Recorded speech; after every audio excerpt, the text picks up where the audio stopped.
پتہ نہیں تھی تو میں نے اس طرح اعتراض کیا تھا. یار ہمارا کتنا جگرا بڑا ہے, آپ کیسے یار لکھا ہوا دکھا رہا ہوں آپ کو حدیث کے اندر. یار آپ نہیں آپ یہ بات نہیں کرتے. مفتی صاحب آپ کے پاس دلیل نہیں ہے تو آپ جو ہے نا یہ طریقہ اختیار کرتے نا ڈیبیٹ کے اندر, پھر ہی مسئلے مسائل ہوتے ہیں. آپ کو اصل میں شروع سے مسئلہ ہوا ہے آج کوئی مسئلہ نہیں. میں بالکل جو بات ہے بھائی سیدھی بات ہے, اہل بیت علیہ السلام کی برتری سے بڑھ کر آپ کے اندر جب اتنی اللہ آپ کو بھی دیکھ رہا ہے, اللہ مجھے بھی دیکھ رہا ہے. ہم نے آج صرف یہ کہا ہے لول الفروز کا تم نے مزار بنایا ہوا ہے, آپ بخاری ہو گئے نہیں, بخاری آپ ہائپر نہیں ہوئے, اصلیت دکھائی نہیں یار چھوڑو. میں ان کے بیچ میں بات حکومت کے بارے میں کر رہے ہیں, حضرت عمر کے علم کے بارے میں ہماری گفتگو ہی نہیں ہے آج. کیسی بات کر رہے ہیں؟ مولا علی کے کیوں دلیل دے رہے تھے؟ نہیں کوئی گفتگو ہی نہیں ہے. آپ نے دلیل دی تھی تو میں نے دلیل دی. ہمارا علی ہماری سارا آنکھوں پہ صحابہ اہل آپ کا مسئلہ یہ ہے کہ آپ ہمارے ساتھ بیٹھتے ہیں, جواب نہیں دے پاتے. اللہ اور اللہ آپ کے دلوں کو بھی جانتا ہے, میرے دل کو بھی جانتا ہے. آپ کے دل کو بھی جانتا ہے, میں بھی جانتا ہوں. نہیں آپ نہیں جانتے. اچھے طریقے سے جانتا ہوں. آپ یہ غلط بات ہے. بیچ میں میں بولا آپ ہائپر ہو گئے, آپ بولے جا رہے ہیں. نہیں آپ ہمارے بارے میں الٹے سیدھے بولیں گے, میں بولوں گا آپ مولا علی کے بارے میں بول رہے تھے, اس ٹائم کچھ نہیں تھا. مولا علی کے لیے کچھ نہیں بولا میں نے. آپ نے کہا تھا کہ ان کو حدیث پتہ نہیں تھی. کچھ بھی نہیں بولا میں نے. آپ ان کی ریکارڈنگ اٹھا لیں, اگر نہ ہو تو پھر کہیے.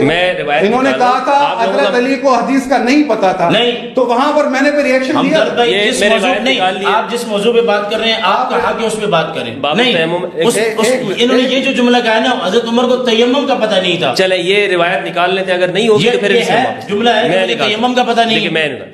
یہ ہے صحیح مسلم کتاب الحیض. صحیح مسلم کو چھوڑیں, آپ کتاب التیمم میں انہوں نے بخاری کا حوالہ دیا ہے. بھائی میں نے آپ سے کہا کہ بات خیانت کر رہے ہیں, مسلم میں ہو یا اس میں ہو. نہیں یہ آپ دیکھیں آپ کو یہی پتہ نہیں ہے کس میں ہے. بخاری میں نہیں جب ان کو پتہ نہیں ہے کیوں کچی بات کی ہے. یہ بخاری میں دیکھ لینا اس پہ آج کیوں کر رہے ہیں, یہ کہہ رہے ہیں حضرت عمر کو پتہ نہیں تھا تیمم کا. یار یہ کون سا انصاف ہے, پھر آپ نے کہا کہ مولا علی کو حدیث پتہ نہیں تھی, آپ کو اتنی اس میں حضرت علی کا آپ کو غیرت نہیں آ رہی. نہیں مجھے غیرت ہے, مجھے آپ سے زیادہ غیرت ہے. میں مجھ سے زیادہ نہیں, آپ نحق کر رہے ہیں, ہنس رہے ہیں آپ. آپ کے پاس جواب نہیں ہے تو آپ نہیں کہ ایسے تھوڑی ہوتا ہے یار. میں پھنسا ہی نہیں ہوں, لوگ دیکھ رہے ہیں کون پھنسے ہے. دیکھیں یہ روایت میرے سامنے میں سنا دیں. چلیں مجھے آپ اگر میں آپ میری بات سنیں, آپ ان کو بولا کریں حدیث کی بتائیں. نہیں آپ کی آپ کیوں کر رہے ہیں, آپ کا کام اس کے لیے واجب نہیں ہے. نہ وہ امام ابو حنیفہ کی اطاعت کرے, نہ امام شافعی, نہ امام مالک, نہ امام جعفر صادق کی اطاعت کرے.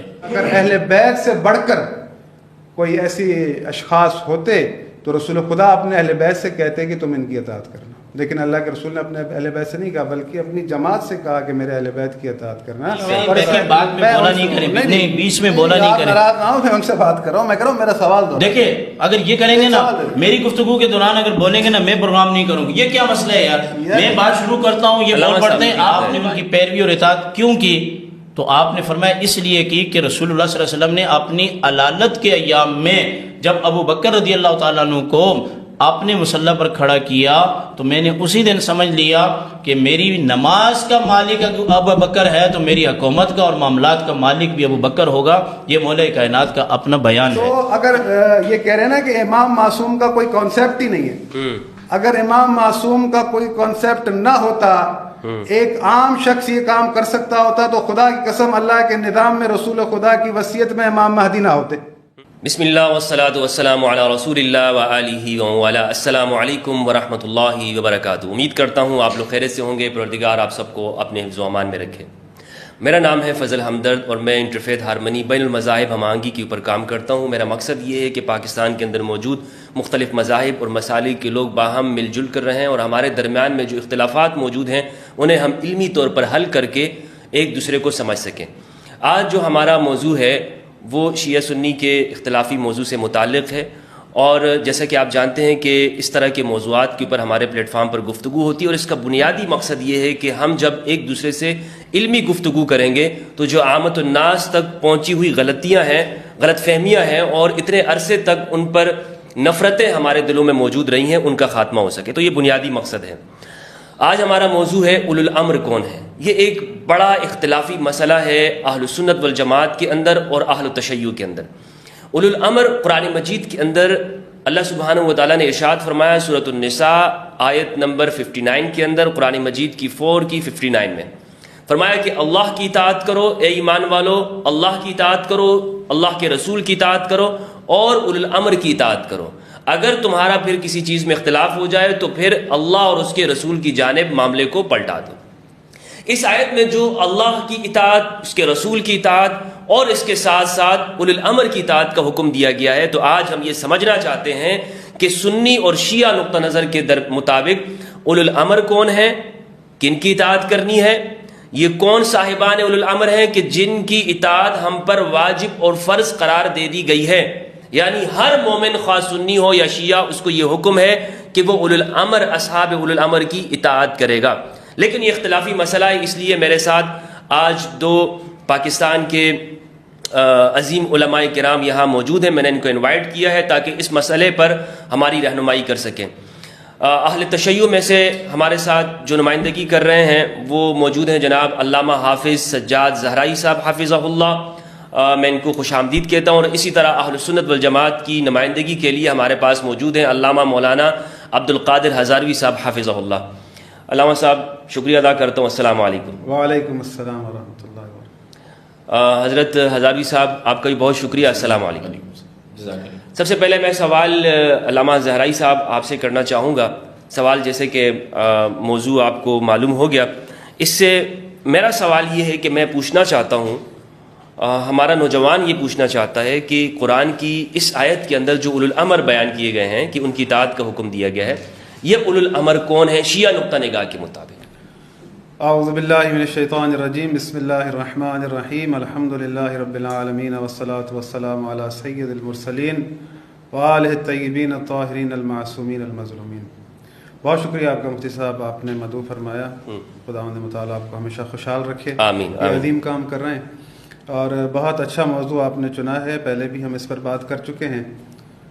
آپ نے سوال کیا اولو الامر کے حوالے سے. اولو الامر کون ہے؟ خداوند متعال نے ہمیں اپنی اطاعت کا جہاں حکم دیا، جی جی، اور پھر اپنے رسول کی اطاعت کا حکم دیا، اور اسی ردیف کے اندر خداوند متعال نے ہمیں صاحبان امر کی اطاعت کا حکم دیا جو ہمارے درمیان ہے.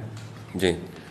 اب یہاں پر ہمیں سمجھنا یہ چاہیے کہ خداوند متعال کیونکہ یہ چاہتا ہے کہ وما ارسلنا من رسول الا لیطاع باذن اللہ، ہم نے رسول اس لیے بھیجے ہیں تاکہ ہماری اطاعت کی جائے رسول کے ذریعے سے. یعنی ہم پر جو حکم پہنچتا ہے، جو امر پہنچتا ہے، وہ پہنچتا ہے رسول خدا صلی اللہ علیہ وآلہ وسلم کے ذریعے سے. اور خداوند متعال نے فرمایا ہے کہ یا ایھا الذین آمنوا لا تخونوا اللہ والرسول وتخونوا اماناتکم وانتم تعلمون.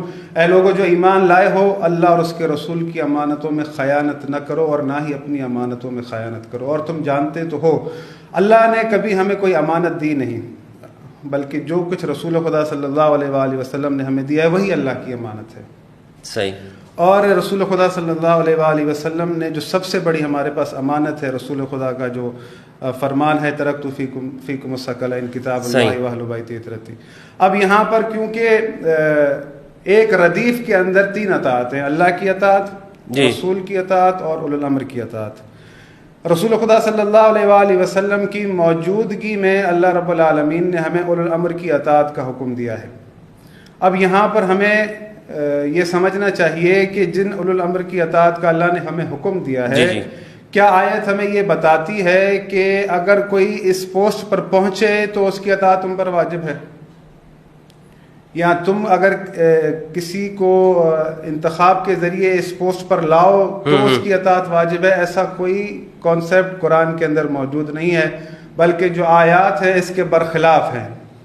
رسول خدا صلی اللہ علیہ وآلہ وسلم موجود ہیں، ان کی موجودگی میں اولو الامر کی اطاعت کا حکم ملا ہے، اور اللہ رب العالمین نے اطاعت کا حکم دیا ہے. یعنی یہ منصب اللہ کی طرف سے ہے. صحیح. کہ صاحبان امر کون ہوگا؟ کیونکہ رسول خدا صلی اللہ علیہ وآلہ وسلم موجود ہیں، ان کی موجودگی میں ہمیں اولو الامر کی اطاعت کا حکم ہوا ہے. صحیح. تو یہاں سے اندازہ یہ ہو چکا کہ جیسی اطاعت اللہ کے رسول کی ہے ویسی اطاعت اولو الامر کی ہے. کیونکہ خداوند متعال نے فرمایا ہے کہ وَمَن يُطِعِ اللَّهَ وَالرَّسُولَ، جو اللہ اور اس کے رسول کی اطاعت کرتا ہے، فَأُولَٰئِكَ مَعَ الَّذِينَ أَنْعَمَ اللَّهُ عَلَيْهِمْ مِنَ النَّبِيِّينَ وَالصِّدِّيقِينَ وَالشُّهَدَاءِ وَالصَّالِحِينَ وَحَسُنَ أُولَٰئِكَ رَفِيقًا.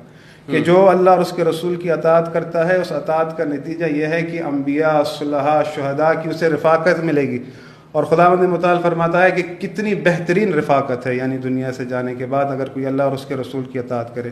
یعنی ایسی پاک و پاکیزہ اطاعت جو اللہ اور اس کے رسول کی ہے، اس کے رسول خدا صلی اللہ علیہ وآلہ وسلم کے بعد وہ اطاعت ویسی پاک و پاکیزہ ہونی چاہیے. یعنی تمام امور جو ہمیں ملیں وہ اللہ کی طرف سے ہونے چاہیے. یعنی جو ہمیں امر کر رہا ہے، جو حکم کر رہا ہے، وہ اللہ کی طرف سے ہونا چاہیے. کیونکہ خداوند متعال نے ہمیں جب اولو الامر کی اطاعت کا حکم دیا ہے